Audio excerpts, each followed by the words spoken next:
One. We are back with At the Movies with Matt and Ryan. This time a week wait instead of a month wait. We have a special 3-in-1 back at it. Three fantastic movies. No. Spoilers. Matt is here. We've seen quite a bit in the past week as expected since we're home for the summer, and as a result, we have a little podcast for you guys. So the three movies we'll be reviewing today are Show Dogs, Deadpool 2, and Overboard. Yeah. Three great comedies. What? Three great comedic releases. No. I think we should start with Overboard. All right, we'll start with the most recent one we saw, Overboard. One that Matt was excited for ever since the big promo came out for Cinemark. Yeah, that sounds amazing. With Eugenio.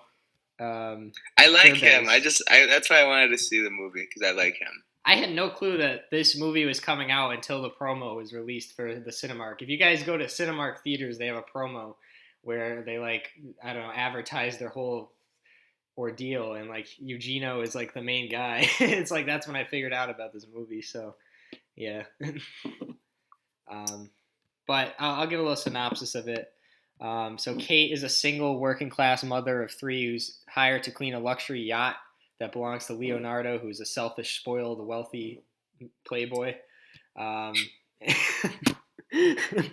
That's how you really feel. But that's what it says here. After firing Kate unjustly, Leonardo falls off the boat and wakes up with no memory of who he is. So, yeah. Okay, but you forgot the whole story. That's when... Okay, so to get payback, Kate shows up at the hospital and convinces the confused Leonardo that they're married. So as Leonardo tries to get used to manual labor and his new family, Kate starts to wonder how long she could keep fooling her fake husband. That is the story. Yeah. Surprisingly, it was really entertaining and really, really fucked up, but not in not in a wow, what an offensive way. Just kind of a goofy, what the hell? Who comes up with this type of idea kind of way? And yeah, I really, it was something that I wasn't looking forward to necessarily. It was just kind of a let's go see a movie type day, and it turned out to be kind of, I would say the right word to describe this movie is cute. It was a cute movie. Pleasant is the word I'll use. Yeah, it was pleasant. It wasn't anything special necessarily. There was definitely some parts in the film that were kind of just cringy or just kind of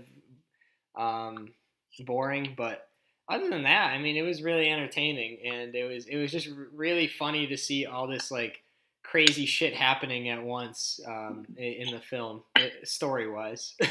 Yeah, the movie definitely embraces the overt silliness and preposterous deep nature of the story, but I think that works, and it kind of is a reference to the Telemundo programs that the characters are watching in the movie as well. So that kind of, plays together well. I think it works because the cast definitely brings some life to the movie. Yeah.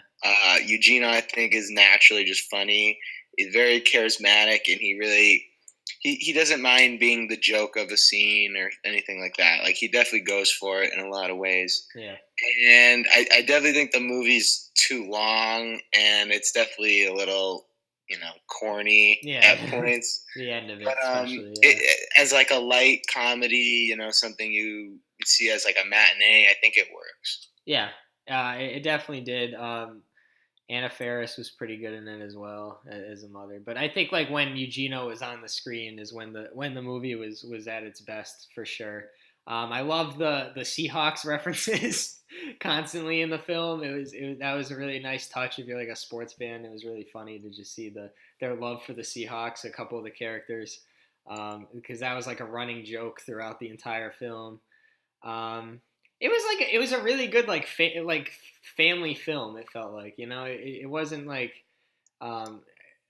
I think it's definitely something that many audiences will really enjoy because it's like we said, it's very light on the comedy side. It's very playful, the movie. And it does, like you said, there are moments, especially the end, where it does get a little like too mellow. It gets like a little corny and oddly dramatic at the end a little bit. But yeah, overall it was a really fun experience, I'll say. I thought it was cute still. Yeah, it was. Yeah, it was doing the schmaltz, but I was like, all right. I'm glad that when it did like kind of get a little dramatic, it didn't like stay that course for a while. It still stuck to like the overall tone of the film, the very playful tone. So I don't know. I'll give it a 6.5. I give it a 6. Right. But I liked it. I had fun. It's like a matinee type movie. Like I said, I think you'd have a good time with it. So. For sure. All right. We'll move on. Dogs, the big Dogs. show. Oh gosh. Oh. We gotta go with the big show. I gotta open my letterbox here. I forgot what I gave it, to be honest. Well, that's just what you feel like giving it at the moment. I know, but like I want to. I know, but what's your heart think of Show Dogs? My heart think of Show Dogs. First a little description of it. It's basically. I mean, it's any shitty family film you've ever seen before. We have Will Arnett starring, and he's working alongside a cop dog played by Ludacris. And in order to infiltrate the person they're investigating, they have to enter a dog show. So, like, I don't know, most of the joke of the movie is, I guess, this Ludacris is this, like, big tough dog who's in a dog contest. This is like the perfect role for Ludacris, because he's just a joke. Like, he's literally his whole career's been like one big joke, I feel like. And I feel like this is like the perfect role for him. Like, if I had to like watching this movie, I'm like, wow, this is definitely something Ludacris would be in for sure. Like, it was just so goofy. And the and the way the way it was directed, like the whole like it was just oddly like nothing like made sense, like the way it was just directed, and it was just really campy. I guess that's the word to use for it. It was just like Raja Gosnell, who directed it, has done the Scooby Doo movies before, and those were pretty trash. So I'm not really that shocked. It's like I don't know, like we were laughing at the movie. It was like the story was just wacky as hell. Like, the story was basically we have to like save this panda from like this random panda who's been like kidnapped by bad guys. And he, Ludacris has to be in this dog show to get it back, and it's like, what? Like, what is this movie? And it was just, it was so bizarre. Like, it was supposed to be like this family comedy, and like I said, the jokes really didn't hit. It was more of just like laughing at how bizarrely put together. There was one funny part. What was the one funny part? When Will Arnett dances with the dog. Oh my god, I forgot about that. Yeah, that was funny. And I think it was definitely meant to be funny, but yeah, that was hilarious. It was just it was like perfect, because it wasn't really a surprise too that a scene like that would have been in this movie, because it was just, oh my goodness, the dogs, like there was like they had the New York Police Department, and like the dogs were like the police officers. They had like a sheriff who was like the human, and then they had dogs who were like the police officers. So it was like what is this world that we're living in? Like, what? But yeah, it was just bizarre. It was just bad and forgettable. Yeah, it is really forgettable. I didn't even remember that part too, the dancing scene. I feel like I should. I did. So I don't know. That's like the only scene I liked. I don't know if you would. I don't even know if I'd recommend to bring your like kids to this, because it's that stupid. I don't know, like I don't know. I give it a 3. Yeah, I'll give it a. I'm probably at the same, honestly. There's not even like any, like, when you see dog movies, and like most of them are kind of bad, but like if you see a dog movie and there's some cute moments with the dogs. I don't even think there was any of that in this film. Like, Like I don't know. It was just I don't know. There was nothing to this. But It's yeah, just stale. I'll give it a 3 just because there were like there were some parts that were too wacky to not be entertained. So I didn't hate it. yeah. All right. So now we'll move on to probably uh, I don't know the most quality movie out of the 3, I guess. Deadpool 2. Most anticipated. Yeah. Sure. One that was we'll get into it in a second, but surprisingly an improvement from the last one. So the movie follows Ryan Reynolds once again. So wisecracking mercenary Deadpool meets Russell, an angry teenage mutant who lives in an orphanage. When Russell becomes the target of Cable, a genetically enhanced soldier from the future, Deadpool realizes that he'll need some help saving the boy from such a Deadpool. Deadpool, I said. Superior. They said Deadpool.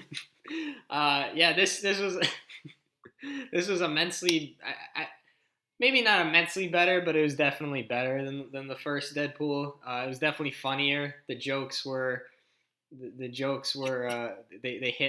hit more in this movie. It still suffered from like a couple moments that were a little overboard, like no pun intended, but like sometimes in these Deadpool movies, the jokes just become like over the top and like kind of ridiculous.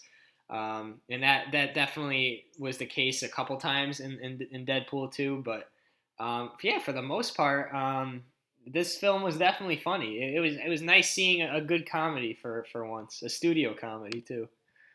That isn't. Yeah, I definitely enjoyed myself a lot more than I did the previous entry. Or the previous entry, I should say, in the franchise, just because I think the direction was so much better. Yeah. David Leitch, who directed John Wick, and I also think John Wick 2, Yeah. he just brings a lot more visual pop to the action scenes and just a lot more vibrancy. Mhm. And I think that helps the movie a lot.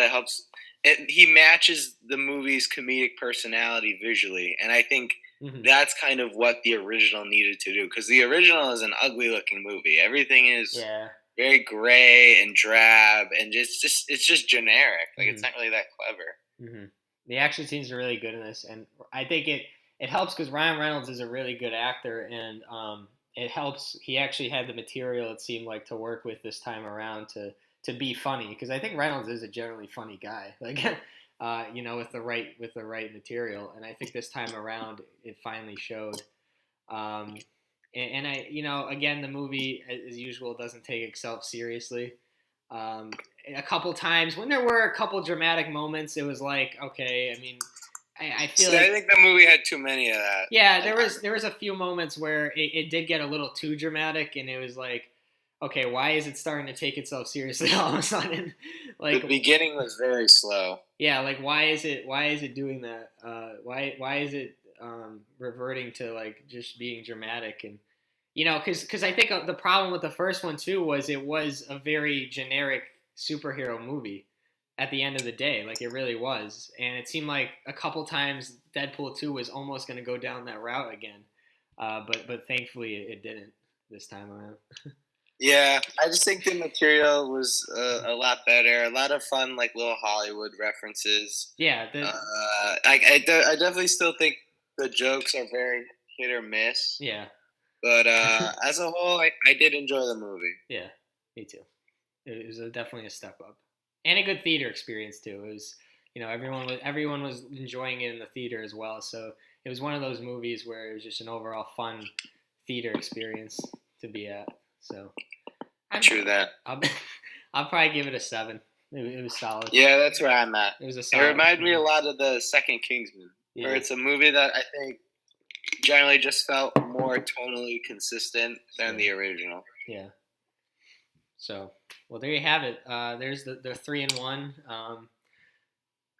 2 of them, I'd say check out Deadpool 2 and Overboard if you want to see a movie on a rainy day or something. I'd check one of those 2 out if you haven't Deadpool already. I'll put this video up. We had our big reviews last week. We had like 13 reviews, so if you haven't checked that out, check that out as well. And obviously it's the summer, so there's more a lot more movies we'll be seeing over the next couple of weeks. So we'll definitely be back. Solo. Yeah, Solo is coming out Friday. There's a couple others. Jurassic, World is on the horizon too. Fallen Kingdom. Yeah, coming out in June. So a lot on the horizon. So stay tuned for that, and enjoy the rest of your guys' day.